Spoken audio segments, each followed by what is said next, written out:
Good afternoon, everyone. Welcome to IPDAE's Webinar Wednesday.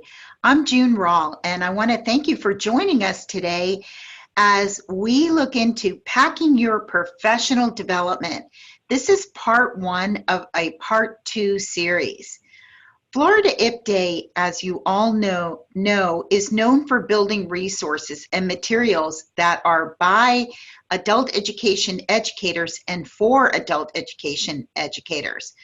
We provide a blended learning approach through delivery of face-to-face workshops, online webinars, e-trainings, and lots of other stuff, and scripted PowerPoint decks and materials for you so that you can build capacity by using these materials when you go back to your program. A major focus that we're working on this year is how to incorporate IPDAE webinars with face-to-face training opportunities. Well, I came across this innovative idea that was developed by Pinellas County Public Schools. And today, Ann Morgan is going to showcase how she uses these rich resources to get the maximum PD advantage from them. So what she's doing through this process is building capacity, professional development capacity through her district. As you watch today's webinar, keep in mind that districts, colleges, CBOs all have a different professional development procedure. So just simply look at the material that she's going to present. It's going to give you some good tips and some protocol that might help you in developing your professional development. But before we get started, I will go over some housekeeping tips.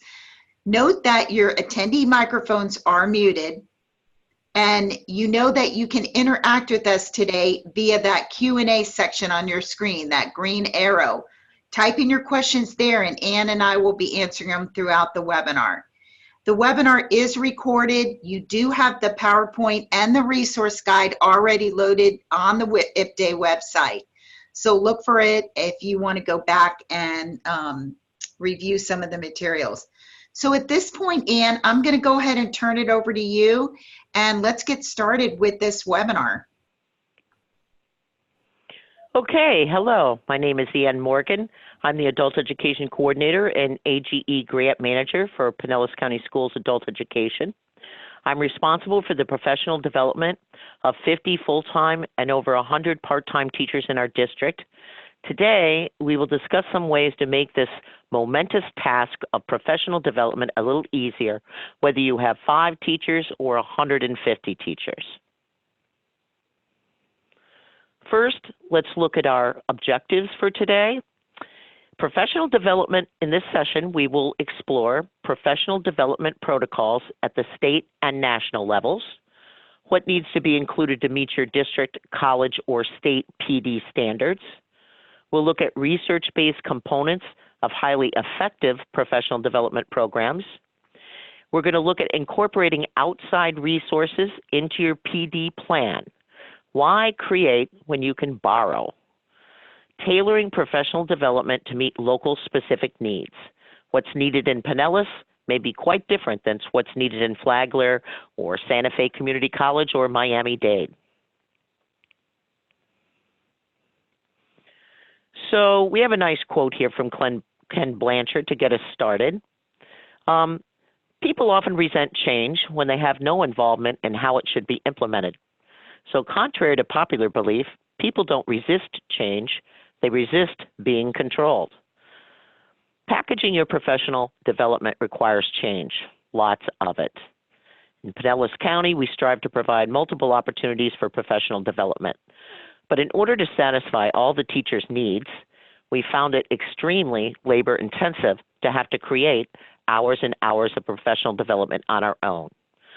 So at the end of last year, we decided to repackage our PD by incorporating trainings and webinars from outside sources. The basic premise was to use webinars from IPDAE, our software vendors, GED Testing Service, ACE of Florida, Pinellas County School District, Florida Literacy Coalition, and many others, and combine them with a face-to-face facilitator who can answer those burning questions and tailor the training to each teacher's and school's specific needs. So far, we've had some wonderful success with this approach. We will dig deeper into how we have accomplished this and how much easier we have found the process. Or as I often say, why recreate the wheel when you don't have to? Especially not when research-based relevant teacher-designed webinars like you find on IPDAE exists. The first step in this journey starts with the national, state, and district protocols. What needs to be included in your PD, and what processes and protocols must be followed in order to be approved at the local level for your teachers. For information about professional development protocols and standards at the national level, IPDAE, our Office of Career, Technical, and Adult Education, is really the best repository for the most current and relevant resources and research. Go to the IPDAE website link for an extensive list of research and professional development studies. They examine current professional development initiatives, as well as findings detailing the individual factors that actually influence how adult education teachers' instructional practices can change after participating in quality PD programs. Also listed on IPDAE are noteworthy pedagogical studies and strategies from several national and state projects. They offer tons of free resources and materials to strengthen PD practices also.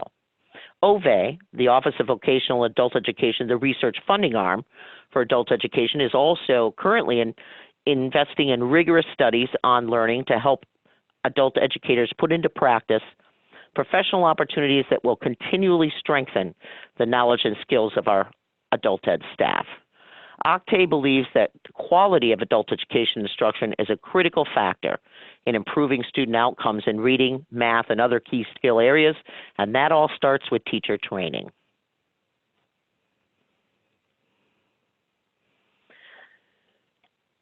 So how IPDAE sets the national standards, but how does the PD system look in our state? Florida has a coordinated professional development system that requires each district to do certain things. Number one, they have to report professional learning expenditures in state survey data. They have to approve a master in-service program that includes state-adopted standards for PD from the Florida Evaluation Protocol System. It has to be annually aligned with a local needs assessment.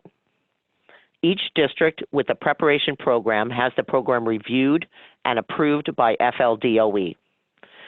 State Board of Education Rule 6A-5.071 guides the implementations of the district's professional learning system.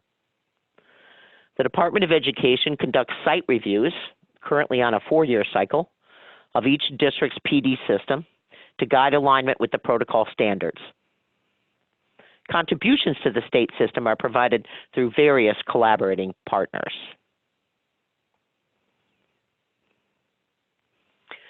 So district professional development activities in Florida are guided by the Florida Professional Development Evaluation Protocol. It's a system that's comprised of an evaluation model that assesses the planning, learning, implementation, and evaluation of PD activities. And it's modeled after standards that were adopted by a group called Learning Forward. They formerly were known as the National Staff Development Council. And they base those standards on Florida statutory requirements. A sample of the state protocols is in your resource guide provided with this webinar on pages 2 through 5. So you can check those out. The current standards that we're operating under now in Florida were created in 2003 and updated in 2010 to fulfill the requirements of the Florida Statute School Community Professional Development Act. That act states that the Department of Education, public post-secondary educational institutions, public school districts, state education foundations, and others will work collaboratively to establish a coordinated system of professional development. The purpose of the system is to, of course, increase student achievement, enhance classroom instructional strategies, promote rigor and relevance throughout the curriculum, and prepares students for continuing education and the workforce. The system must align to the standards adopted by the state and support the framework for standards adopted by the National Staff Development Council.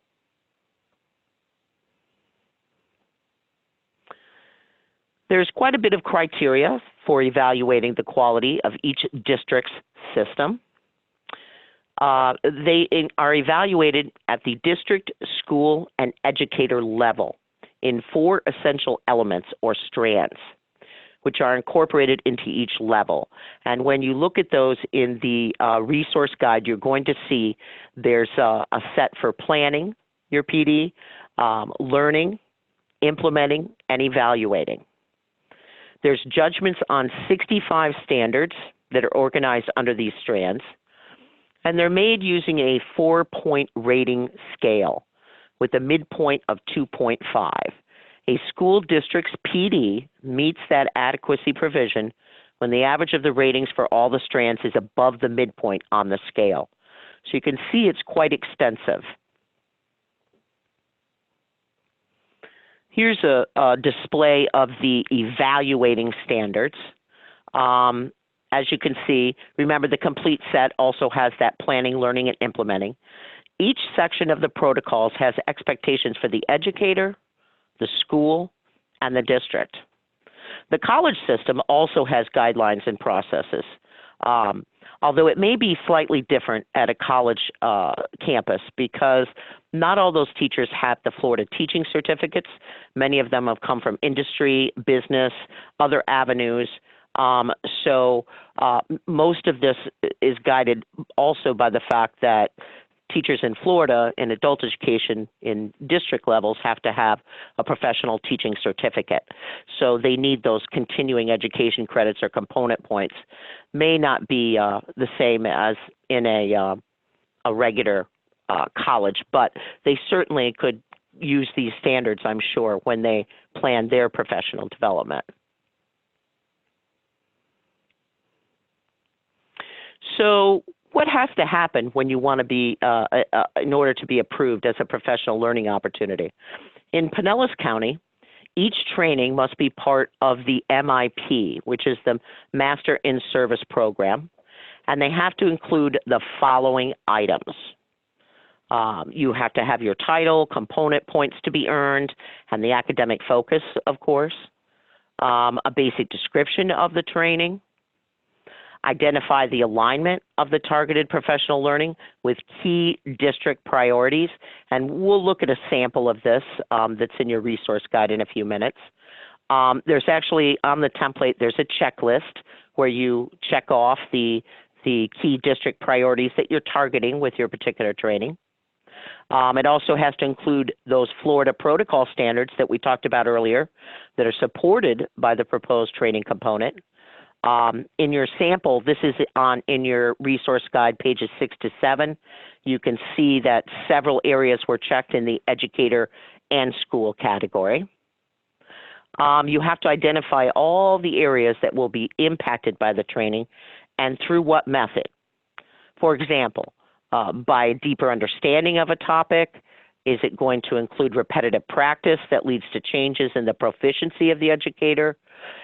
Is there a mechanism to track improvements in student learning growth supported by the learning and professional development?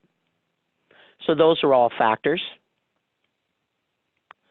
Additional factors, it needs to detail the specific learning procedures and methods that will be used, including what will occur during the PD component delivery, how the experiences will be provided to the participants during the delivery, and the key issues to be included in the implementation agreements. There needs to be a monitoring procedure to enable participants to receive ongoing feedback, and it has to include a process for school administrators to routinely review progress toward goals. It needs to incorporate an evaluation process to gauge the impact of the components on the targeted areas and learner outcomes. There needs to be procedures for the use of the component findings. What evaluation data addresses the value of the PD design? Who will be using the aspects of the PD evaluation? These are all questions that we have to answer in our template. So let's look at that template for a minute. Again, that's on pages 6 or 7 of your resource guide. This is a screen of just the top where you, again, would be putting in your course title and your section number and those kind of things. This second page here gets a little more detailed. You can see where you would be putting in the objectives, how many credit hours, what are the specific learning outcomes. To have one of these approved, once you've filled out your thing in Pinellas County, generally takes about a week or more to get your approval and know that you can start offering it to your teachers. But if any elements are missing or unclear when you submit your template for approval, of course, the district asks you to make revisions before the training can be open for enrollment. So as we went through, I kind of mentioned earlier what kind of things need to be particularly highlighted in this, but you'll see you definitely have to have what protocol standards from the state of Florida you're including, and what other ABE or GED resources you'd be using. This particular sample that I'm showing you has to do with a PLC that we use and how to set up the PLC and how to gather ABE, GED resources to share with other teachers at your site.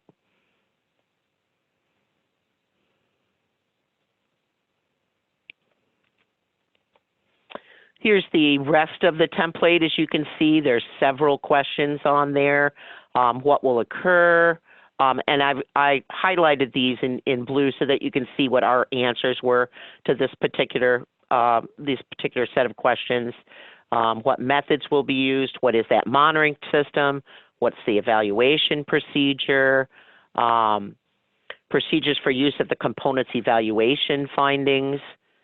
So those are all things that, again, we fill out and submit for approval, and we've gotten pretty good at it over the years, and there's always a few tricks, and you know, you would know when you're filling out your professional development what are some of the key words and key priorities of your district or college that need to be included.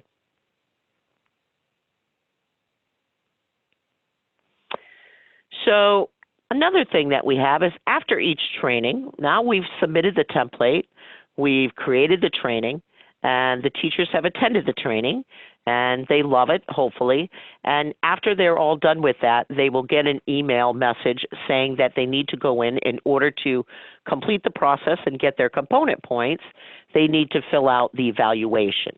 Now, normally this is done in online, but we went ahead and typed it up for you so that you can see some of the questions that they ask.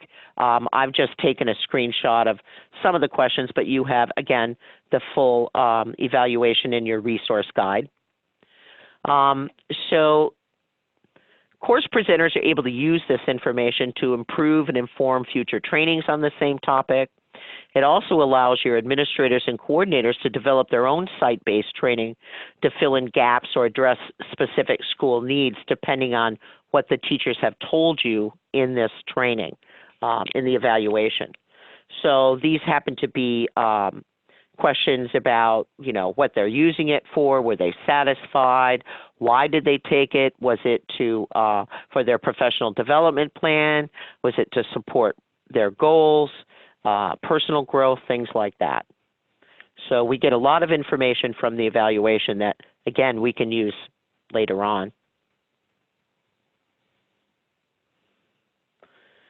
So sometimes it seems like, you know, you do these trainings and often teachers lament that they're forced to take trainings that are not relevant. Now, we don't really force people to take too many trainings in Pinellas, other than state-mandated trainings, certification in CASAS or TABE.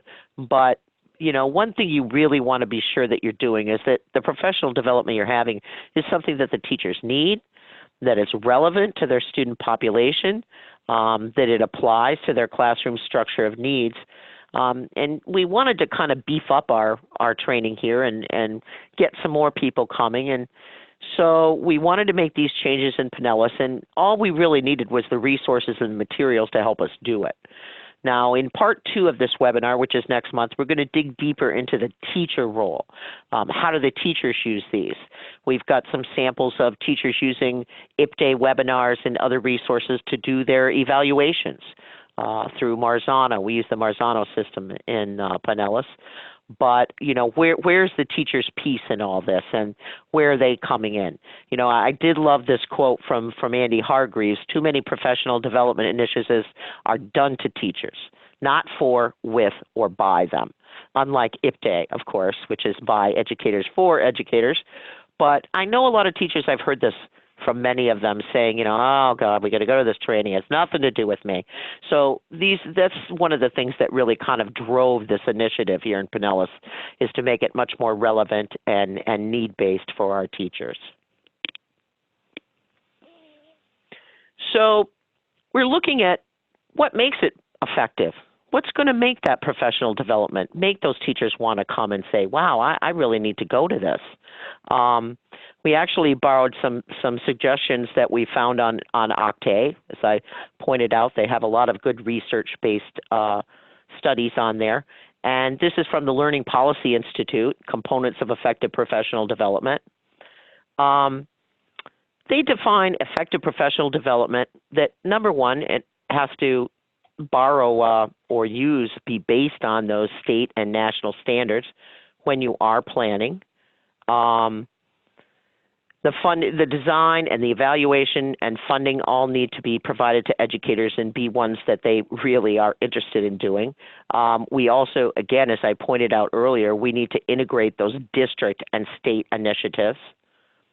We need to redesign the use of time in school schedules. And I hadn't really thought about this, but many times these webinars come on, and they come on at 3 o'clock or 4 o'clock. And a lot of our teachers have gone home, or they've gone to other jobs or to their home or family. So we wanted to try and make it so that it was much more easy to access for them. And I think that's one of the things that they mentioned particularly in this is, redesigning that use of time in school so that you can get those teachers in, including peer coaching and collaborative planning. Many webinars, as I said, are offered later in the day when teachers are not in the classroom or they're in meetings. Regularly conducting those needs assessment, and we'll get into that a little more in part 2 when we're focusing on the teacher, and then using that data from staff surveys to identify the areas that are most needed and desired by teachers. Data from these sources can help ensure that professional learning is not disconnected from practice and supports the areas of knowledge and skills teachers want to develop. And we want to try and identify and develop expert teachers as mentors and coaches to support learning in their areas of expertise. And finally, teachers need incentives.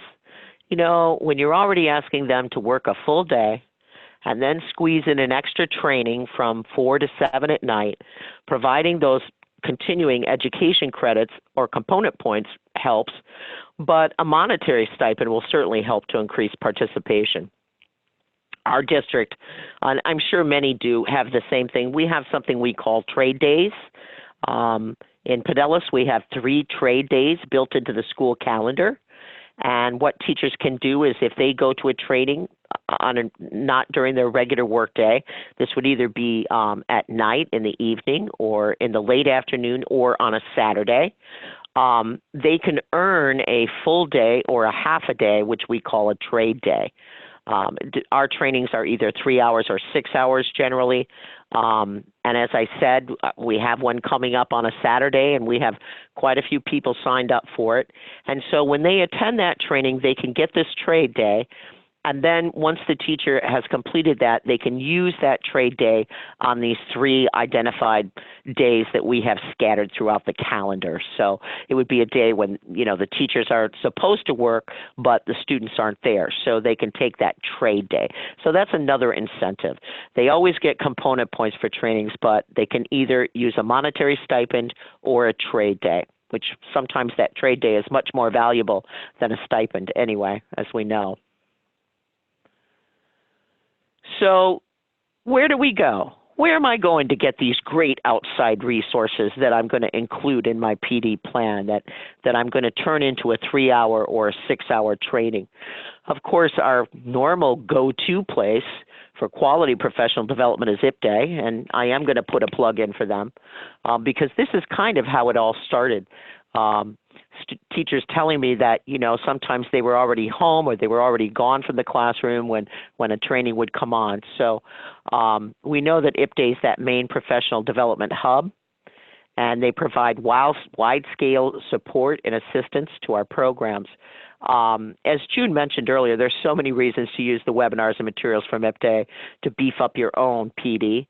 First, they come with everything you need, the PowerPoints, the activity workbooks, resource guides, strategies, hands-on activities. And, you know, from the grant manager part of me, they're free. They have totally reproducible resources. They're archived, so you can use them whenever you need. So those are all things that really spurred me to start, you know, try and incorporate these IPDAE webinars. And we'll look at some examples of how we've done that in Pinellas and which ones we've used and how we've brought it all together. You can see if you go on the menu, and I'm sure everybody on this webinar has probably done this at some point. You can see they have the different webinars for ABE, GED, adult high school, ESOL. There's some webinars on there for the IET, the Integrated Education and Training, as well as our very popular curriculum matrices that we're working on and DOE resources. So if there's a burning need for a particular topic that you would like to host a PD opportunity on, chances are IPDAE has a webinar or handouts or a workshop or links to useful information. All you need to do is tailor it to the specific needs of your district or college. So here I've gone to the resource tab. I select the course section that I like, and then I have the choice of the webinars, the videos, lessons, whatever I need. Also, IPDAE is very responsive to requests from the field. So I always say if there's something that IPDAE doesn't have on there that you have a burning need for or really need to get some good training on, tell June, drop them a line, let them know that this is something that you need to get into and get us a good training on. You know, no one is an island, and whenever you need professional development, chances are others need the same thing. So IPDAE can help us deliver on that score. Another source I found, and we just did a training last week, I think, on this. IPDAE is a collaborating partner with the GED Testing Service. And you can always often find those I call it GTEDS webinars on the IPDAE website. They've actually got a new one coming pretty soon, which should be, so watch for that. But this particular slide shows the professional development section of the GED Testing Service website. You can see they have a webinar section. The GED Testing Service Tuesday for Teachers webinar series focuses on mainly GED level strategies, of course. They don't have the extensive offerings that IPDAE and some of the other resources do, but there is still some really good stuff here you can pull from to augment whatever GED level trainings you're doing. A few recent webinars they had on there that I watched focused on building better writing skills, mathematical reasoning strategies, building reading skills, mining GED ready reports. That one was actually on IPDAE too. So IPDAE and GTEDS kind of work together and share those webinars, and that kind of beefs up everybody's thing. Another source that I found some great webinars on is our own Florida Literacy Coalition. They offer a lot of webinars. They focus mainly on tutor trainings and ESOL stuff, but they also include basic research on adult learners and student engagement. I actually used one for a district training I borrowed from their recruitment and retention. one that they had done, and it was excellent. And we were able to take things from the FLC webinar and add it to things that we found with other resources. So they are also free and easily accessible and easy to combine with trainings from another source. So don't forget about, and they're, you know, more geared towards Florida learners. You can see some of the ones on here. They do have a lot for the tutor training, but a lot for ESOL, need for financial literacy, roles and goals of adult learners. So these are always good when you have newer teachers too. Kind of give them an overview of things that are going on.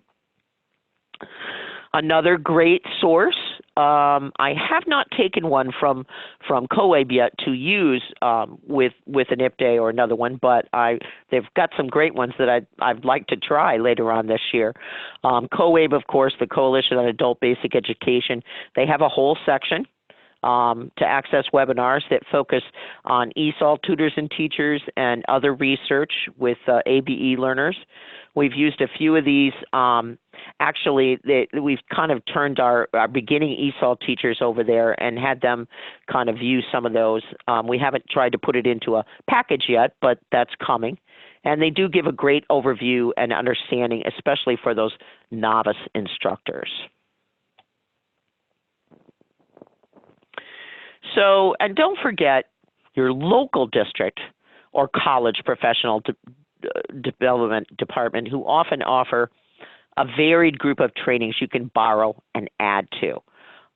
One of the things in our search for ESE component trainings, remember, all teachers who hold a professional teaching certificate in Florida must have at least 20 continuing education or component points in ESE, exceptional student education.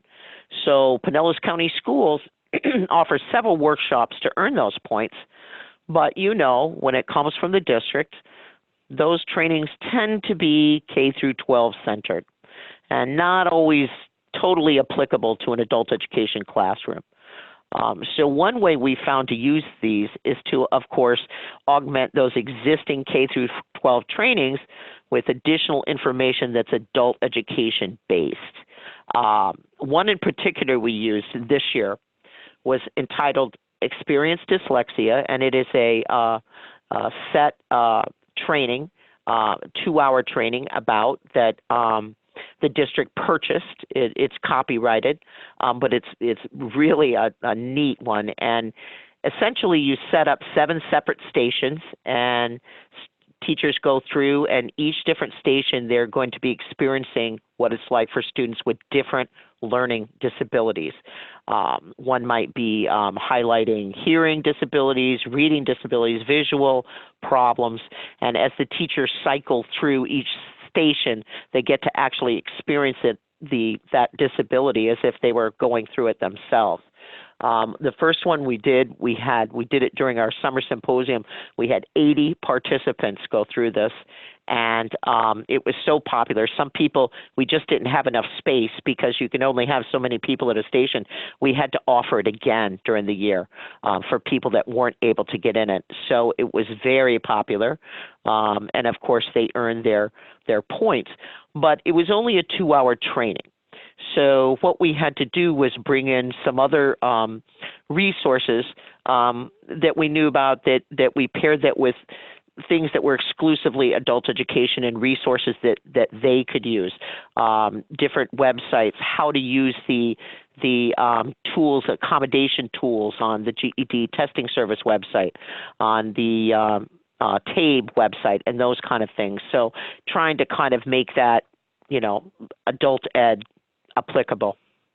So that was quite a popular one. So don't forget about some of those ones that might be out there that your K through 12 district uses, and you can just kind of manipulate them and package them into an adult education training.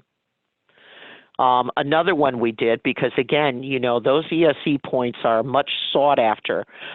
We actually created a book club, an ESE book club, and focused on a book of strategies teachers could use to work with adults with disabilities.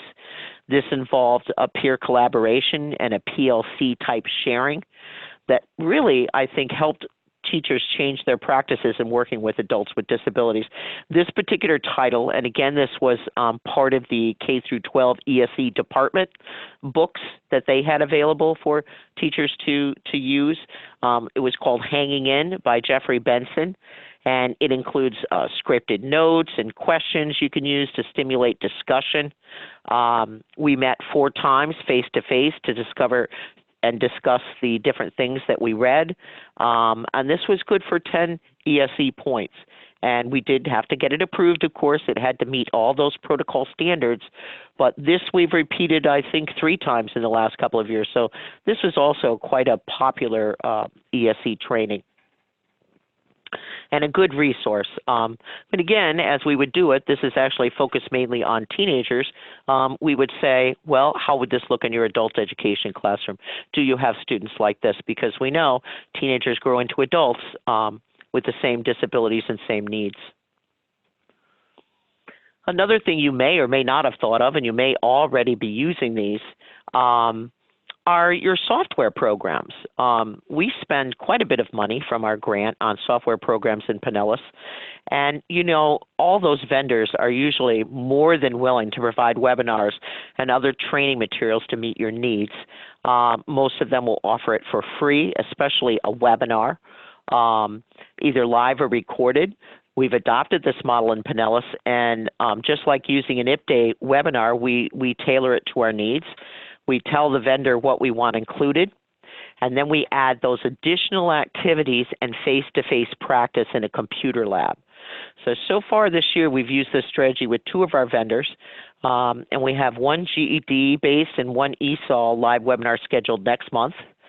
So this is really a good model because, you know, you've got that webinar there and it's a live webinar.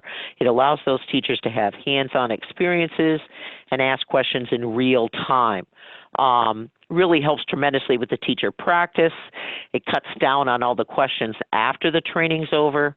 To make it, again, molded to our section, we usually have an extension activity that goes home with the teachers after they've had the software training.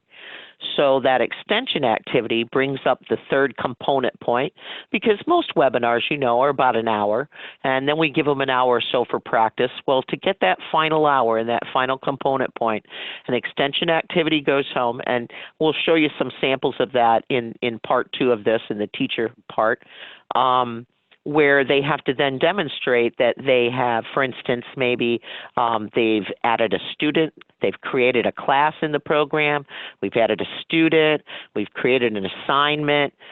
We usually have a few other functions within the software program that we want them to demonstrate that they have that understanding, and then they turn that extension activity in for those final component points or their stipend. So that seemed to be a really good model for us this year. And it's also a good way when you have those new teachers that come in, they don't have the software training. So this is a way that we can kind of get them involved too and get them up to speed. So how do we put this all together? We've got our resources, we've got our materials, we know where to get them, we know how to plan it and evaluate it and model it. And so we started out with this with something that had kind of changed in the last couple of years when TABE 11 and 12 came through. You know, prior to IPDAE taking over the TABE training and having those modules on their website, and that was a wonderful thing for us, we did have a face-to-face trainer in Pinellas. And you know, the thing is, it got to be every time you hired a new teacher, you can't necessarily do a whole new training for every new teacher. So we wanted to definitely use those IPDAE trainings, but we wanted to also be able to have that face-to-face facilitator. We wanted to be able to offer the component points and the stipend or trade day if they needed that. So what we did was we figured out what we needed to do with the TABE, and you know, as you know, we all have to have our new testers and teachers certified. So it really became a difficult task with as many teachers as we have in Pinellas when we switched from 9, 10 to 11, 12. So, of course, we did turn to IPDAE. We wanted to repackage that training into our own template and hit all those protocol requirements. and offer those stipends. So what we did was we used the TABE training available on IPDAE, and we added our own spin. This one that we just had, I think it was last month, we held a training in a computer lab here. We had 14 participants for this particular one. We had each one of them log into IPDAE. And then we watched the 2 modules on a smart board at the front of the room. And because we were doing it that way, we were able to stop frequently for questions. And there were many questions. Now remember, 14 participants, and I actually sat there and made a slash mark every time someone asked a question. So in that 2-hour training, we had 48 questions from these 14 participants. And these are questions that probably wouldn't have gotten answered if they were sitting alone in a computer by themselves. Our face-to-face facilitator, Jen Harrington, also was able to kind of help them review when we were done, so that when they were ready to take their exam, they were prepped and understood everything that had happened. So it was really a phenomenal experience, and I think every one of them said, this was great. You know, we could have done it on our own, but that ability to have someone there to answer those questions right there in real time was really made it much better, I think. Once the modules were finished, we had the review, as I said, and then we had everybody go back into IPDAE. They went through the screens to unlock the test, and they were able to take the tests, and we had a 100% passing rate on that exam. And I really can't help but think that additional question and answer session, that ability to have somebody to answer it for you right then and there, must have helped, because they just did great. And I think we sent them off with a much better understanding, having had that additional question and answer session. Another example, earlier this year, we used a IPDAE webinar, and this was the Science and Social Studies Challenge. And you can see it was from September 6, 2017, because those IPDAE webinars are all archived for us. It had loads of great information, and it came with, of course, the usual handout of resources, materials, and activities, but it was only about an hour. So how do we make that a 3-hour training? Well, we took that IPDAE webinar, we went on the GED Testing Service website. As I showed you earlier, they have webinars there, and they had one on the RLA and the mathematical reasoning. So we combined those 3 webinars into one training with 3 parts. Fantastic.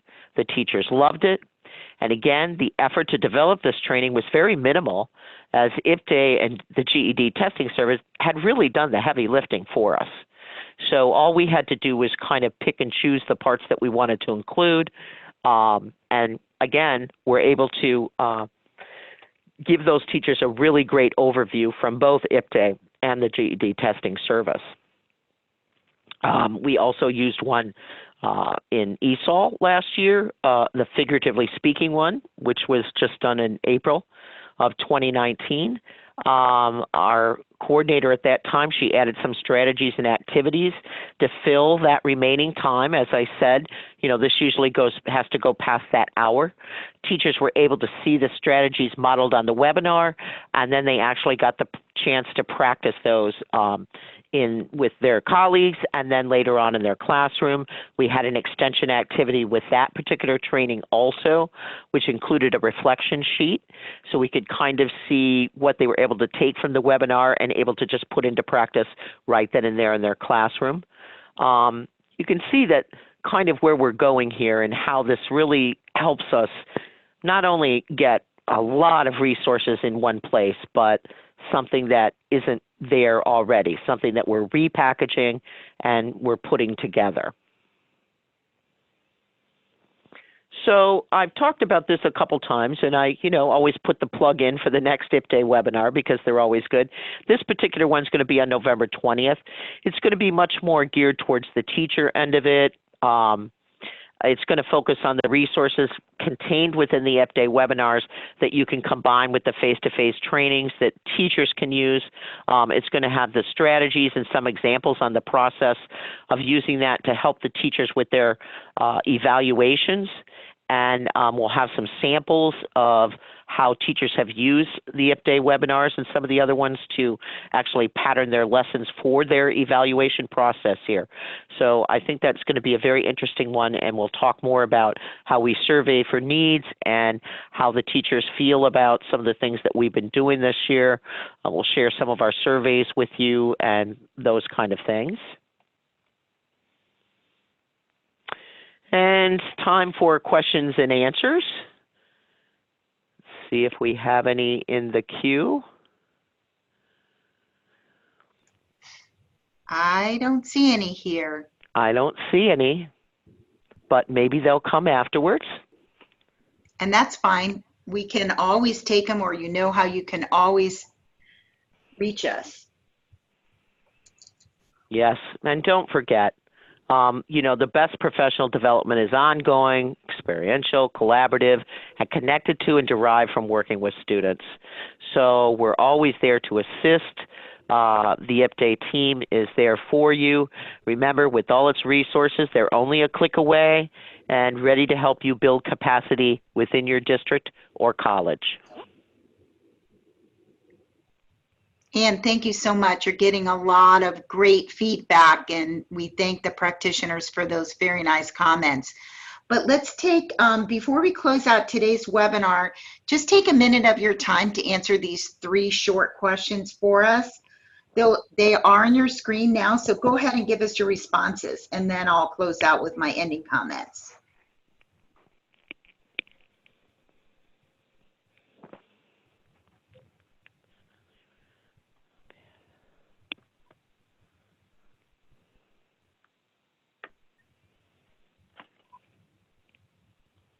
Well, thank you again for your participation and assistance today. You know, we really applaud your work, and as Ann says, are here to assist and support you in any way that you need. The poll is now closed, so thank you for that. Next week, we are going to have a webinar that is going to break down the TABE 11 and 12 language test. So you're not going to want to miss that. This is chock full of really great stuff for really understanding the language test and how you can apply this in your common planning, and it's some really good stuff I think you'll enjoy having. Well, with that, I don't see any more questions, just a lot of great thumbs up here for you. Ann, thank you so much for facilitating this webinar with us today, and we look forward to seeing you again soon. All right. Thank you, June, and thank you, everyone.